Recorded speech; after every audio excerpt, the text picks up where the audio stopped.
So we have two talks before the lunch break. So the first one is from Amedeo CHIEFA from the University of Edinburgh. It's going to talk about Parton distributions from NTK analysis. Okay, thank you for the introduction. And it's nice to be here and talking about this work in collaboration with Luigi Del Debbio and Richard Kenway from the University of Edinburgh. In this talk, I'm going to talk about Parton distributions again, as Stefano did before, but from a different perspective, with a different flavor. I will focus on the methodology. So first of all, a brief introduction. Probably you already know from Stefano's talk what Parton distribution functions are. And the idea is that they are fundamental objects to predict and describe proton collisions through the so-called factorization formula, which this is the one that you see here. And the idea is simple. On the left-hand side, you have the data, and when I say data, I mean a central value and experimental uncertainty, and most of the time they are Gaussian distributed, so these are all the things that we need. And on the right-hand side, we have the theoretical prediction, which is an integral, so it is a convolution between a kernel, a coefficient function C, which is computed from perturbative QCD, and the Parton distribution function f, which is the PDF. And again, when I say PDF in this case, I will refer to Parton distributions and not to probability density distributions. Now, of course, PDFs are fundamental objects, are needed if we want to predict LHC data.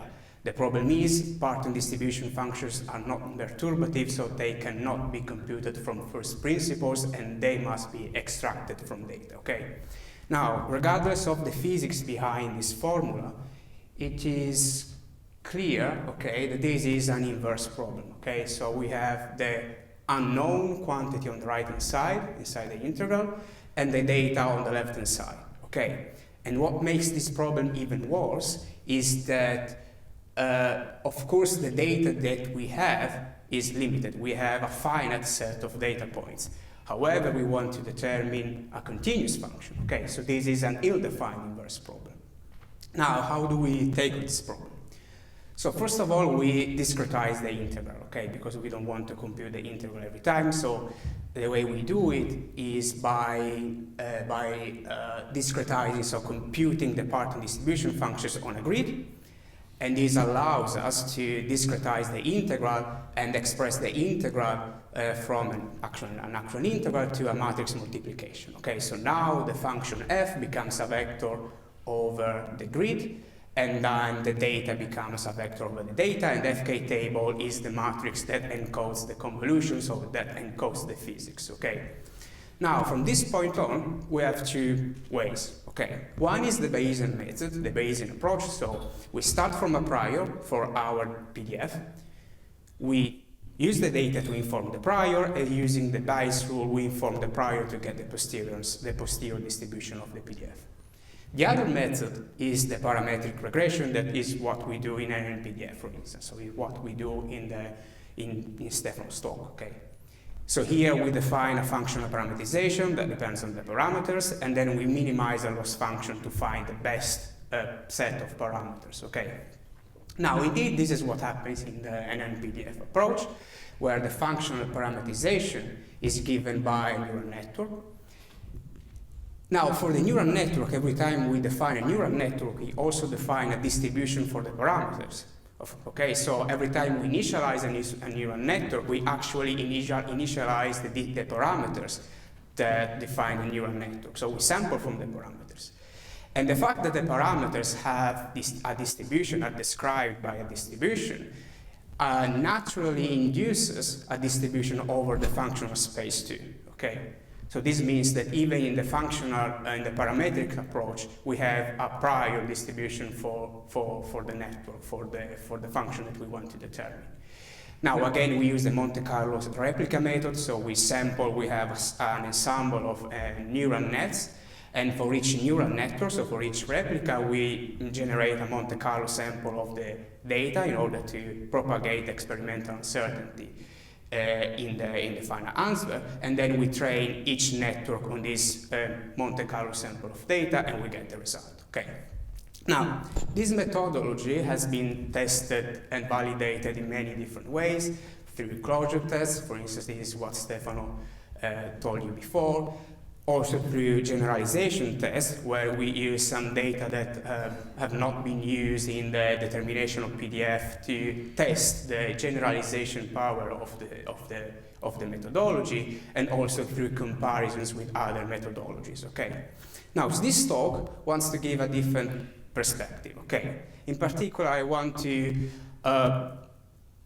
break down the learning process. So I want to understand what happens during the learning process and to understand how and what the neural network learns during the learning process, okay, during the gradient descent, okay. And this also tells us what the bias is during the learning process, so how the bias evolves during the learning process and how also the uncertainties and experimental uncertainties are taken into account during the learning process, okay. So, since we want to describe the learning process, I also want to have an analytical sense of what the learning process is, okay? And the learning process here is described by the gradient flow, okay? So we have the variation over the parameters, theta, which bring time dependence, and the steepest descent of the loss function, okay? So the gradient of the loss function, okay? And the loss function here is just the quadratic loss function, where we have the data, y, the fk times f, which is the prediction, and cy, which is the experimental uncertainty, okay? Now, we want to describe the evolution in parameter space, take the evolution in parameter space, and express this evolution in the functional space of the neural network, so in the functional space of the output of the neural network, okay? And to do so, we just apply the chain rule, okay? So we take the derivative, so Tt is the training time of the neural network, so the output of the neural network. We propagate the dependence on the time t through the chain rule, and so we use the derivative of the parameters, and then we get this expression here, where we have this residual term, which is the error, which comes from the loss function. Then we have the experimental covariance matrix, which again comes from the loss function, and the transpose of the FK table. Now here you see this quantity, which is the NTK, okay? And the NTK is just the contraction, okay, of two derivatives of the neural network with respect to the parameters, okay? And by construction, the NTK is a matrix.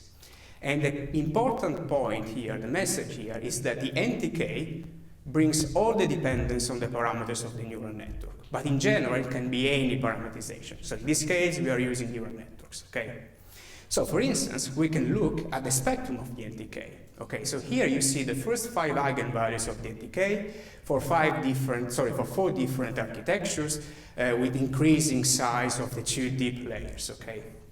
And as you see, the first thing that you see here is that regardless of the architecture, you see a hierarchy in the eigenvalues of the NTK. So the first one is the highest one, then you have the second one, which is 1 order of magnitude smaller than the other one.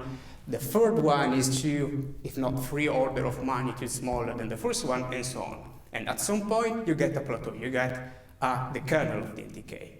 So what I'm saying here is that there are only few directions in the NTK that are actually non-zero. And by the way, this is just the plot at initialization. So this is what the neural network sees at initialization. Okay, now, the equation before, that I showed you before, can be rewritten that way, okay? Where I define the matrix M, which is just the multiplication of the FK table with the covariance matrix, and the vector B, which brings the dependence on the data, okay? And the reason I did so is because here now the NTK factorizes in front of the parentheses, okay?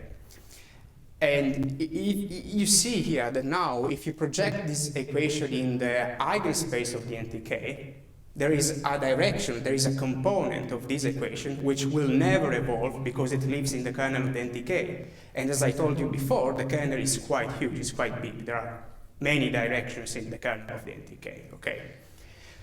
And so this is just noise detected by the prior. So we need to live with that, we cannot remove it from the training process, okay? Now, If we then assume that the NTK is constant, and I will come to this point later, okay, we can then integrate the orthogonal component of this equation and get this answer, which is the solution of the differential equation above. And now here you see that there are two components, okay. The first one, which is an operator U applied to F naught, which is the function at initialization, and the other one is V applied to Y, where Y is the data. So you have the factorization of two different contributions, the contribution coming from the parameterization and the contribution coming from the data, okay? And U and V are just operators, so matrices, that are computed from the NTK. Okay, so what do we do now with this information? So we want to test whether this is true and to what extent this can be applied, okay? So here we just initialize an ensemble of neural networks, so we replicate what we do in NNPDF with this architecture. We then generate synthetic data, so we do a closure test, so we know the input function that we want to determine, and then we generate synthetic data according to the kind of noise that we want in the data, so L0, L1 with a Gaussian noise, and L2 with a different noise for any replica, for each replica, and then we train using simple gradient descent, okay? So what do we get? So here, you see the evolution of the NTK with the training time. And you see that at the initial stage of the training, the NTK is not constant at all, okay? So it varies. However, after some time, you see that the NTK becomes flat, becomes constant. The other thing that we see during training is that if we look at the spectrum of the NTK, first, the hierarchy is preserved, the hierarchy constructor is preserved. And second, there are new directions in the NTK, in the spectrum of the NTK, that are discovered, okay? So these eigenvalues were very small before training at initialization, and they become not negligible after some time. So this is the first result. If we overlap this plot with the loss function, we see another result, which is the following. So the blue line represents the loss function in function of the training time, okay? So here, you see that where the peak is, something is happening in the neural network, okay? So here the neural network is learning new directions at a cost.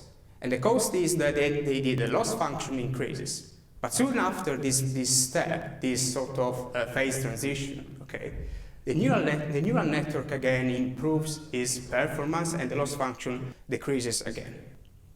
So this is also interesting to see how the effect of these eigenvalues in the loss function. Now, we can play this exercise, okay? So the NTK is a quantity that can change, okay? Can rotate, so there is a kernel space and an orthogonal space to the kernel, and these spaces can, of course, change during training because the NTK is not constant.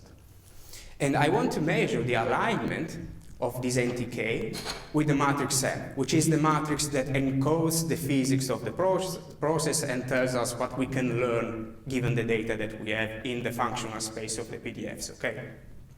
And in particular, we are interested in the intersection, so in the alignment of these two orthogonal spaces, because the network can learn only through the orthogonal spaces, because what lives in the kernel of both matrices is not learned, is not seen by the process, okay? So here the blue box, the green box represents indeed the intersection of these two subspaces, of these two orthogonal spaces. And this is at initialization. And as you see, if you go further in training, so during the training process, this box increases in size, which means that the NTK is aligning itself in order to align to the physics, sort of, in order to learn the physical directions. We can play a similar exercises also with another quantity, with the input function that we use to generate the data. Because at the end of the day, the NTK, as I said before, encodes the information, the dependence on the parameterization, and we indeed use the parameterization to parameterize the function that we want to determine, the unknown function. So how does the NTK align, or the eigenvectors of the NTK align with respect to this input function? So here I computed the scalar product of the eigenvectors of the NTK with the input function, okay? And as you see, for the first eigenvectors, there is a change during the training process, okay? But for the eigenvectors that belong to the kernel of the NTK, you don't see anything. So they don't change, they can't change during the training process for the simple reason that they live in the kernel, okay? But again, this shows you that the NTK is adapting to the physics that we want to describe. Okay, so the analytic expression that I showed you before cannot be applied in the first part of the training process because there the NTK changes with time. But we can apply the NTK in this so-called lazy regime, okay? In this the part where the NTK is constant and trying to reconstruct the training process. So here we take initialization, an ensemble of networks at initialization, we train until Tref, we freeze the training process at this step, we take the NTK at this step, and then we construct the analytic solution using the NTK at this step with the boundary condition given by the trained function at Tref, and then we evolve both using the numerical method and the analytic function. And then we compare the two solutions. And what we get is that they sort of overlap, okay? So the blue function is the trained solution and the orange one is the analytic solution. And as you see, they match. Now, a different exercise is the following. What happens if we change the boundary condition, but we keep the same frozen NTK that we took from Tref, from the reference time, okay? So how can the NTK improve this new boundary condition? Can the NTK give physical information to this boundary condition?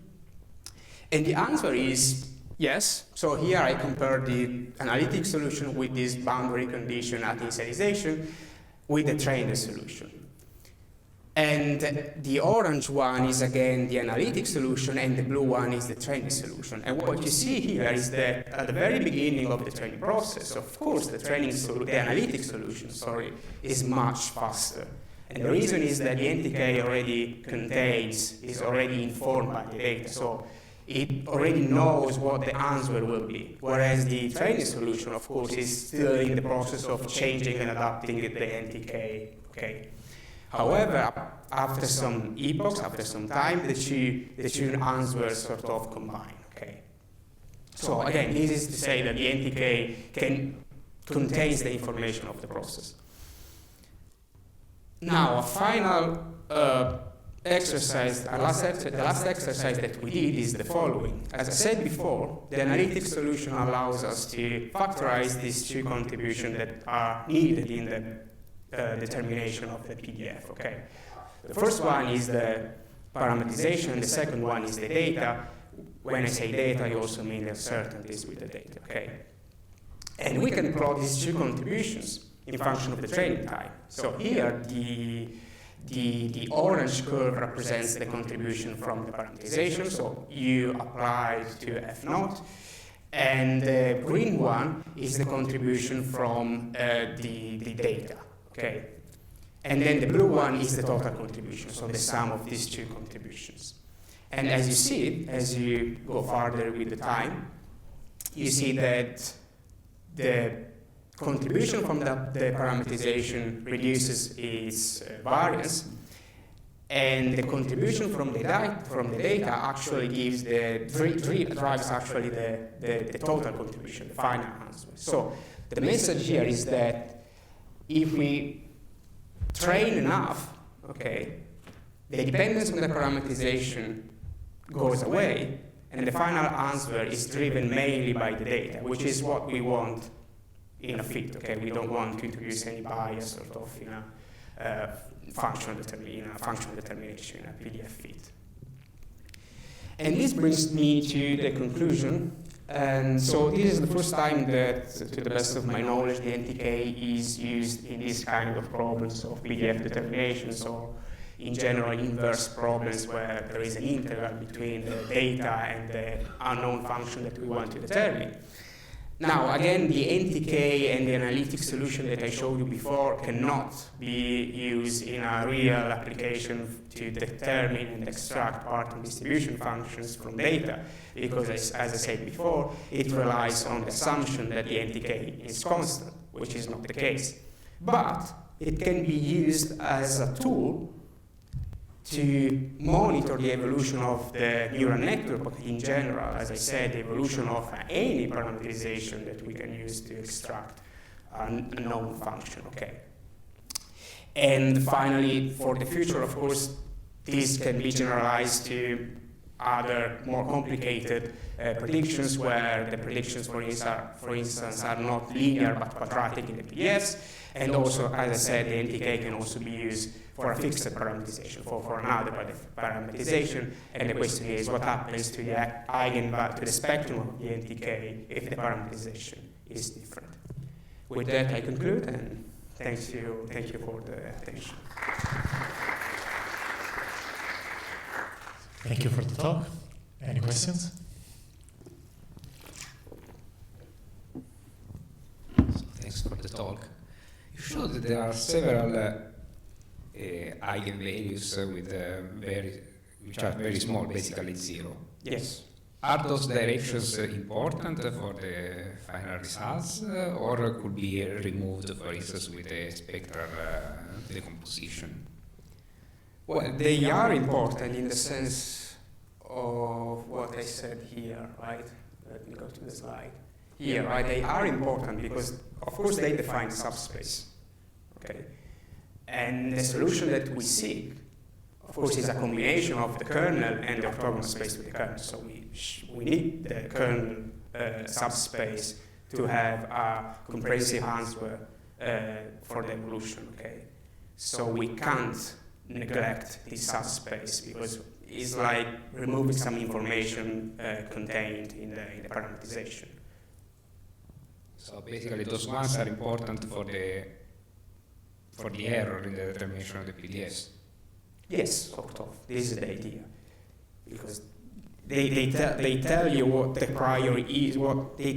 So this kernel component tells you what the bias due to this component that cannot evolve is. Okay, sort of. So they are important because they tell you what this component is.